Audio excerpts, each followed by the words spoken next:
Newspapers, journals and others do reflect with more spirit the happenings of the times, the thoughts of the times, as they come raw from mankind. So they provide a great source of information, and their contribution to the world of knowledge is no less. We had to look upon newspapers and the media as a separate source of history, records, materials, because we failed in our national archival mission.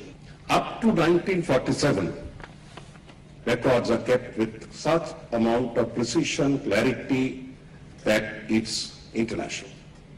After 1947, when we take over, with our e-history, the history of post-independent India is built upon snatchy records, correspondences, and newspaper reports. If you don't have the authentic material of that particular happening, if it is not sent by that ministry to you, how do you pick it up?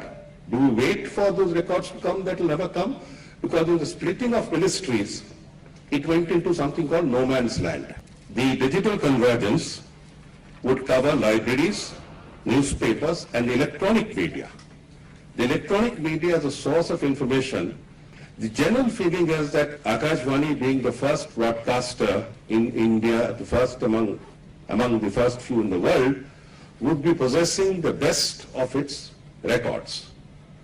I, as an outsider, the culture secretary, I also felt that they had data and they were just not doing their job.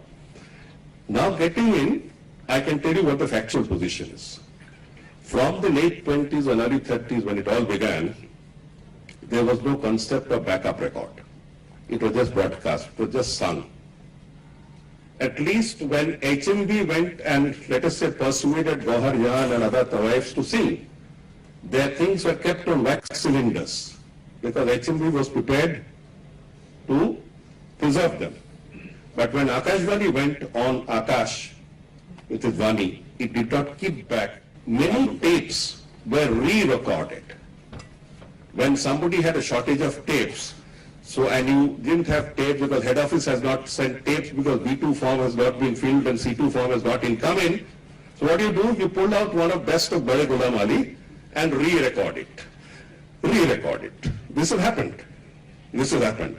Many have been lost forever. And then many have, of course, been destroyed, lost, destroyed. A national policy on archival materials of audiovisual nature. That would be extended to the Sangeet Natak Academy, where Leela Samson also has started a lot of good work. The best and the strongest supporting services have been libraries, archives, and museums. We let them go down where the pay scales were being determined. So you got what those pay scales could get you. This is where imaginative cross-fertilization is what we look for from the librarian now. We do not look for only the DUE classification and the little summaries. That can be done by any bacha. What we look for is your knowledge of the cross-fertilization, cross-availability of data on the same subject in different media. That is going to be the role of the new librarian. We have all been entrusted by society, whatever be our responsibility, for collating, preserving, recording, and data mining of knowledge for the purpose of society, history, and mankind. We are all united in that. The better way, best way we can do it, the more we pay our debt back to those who have entrusted their faith in us.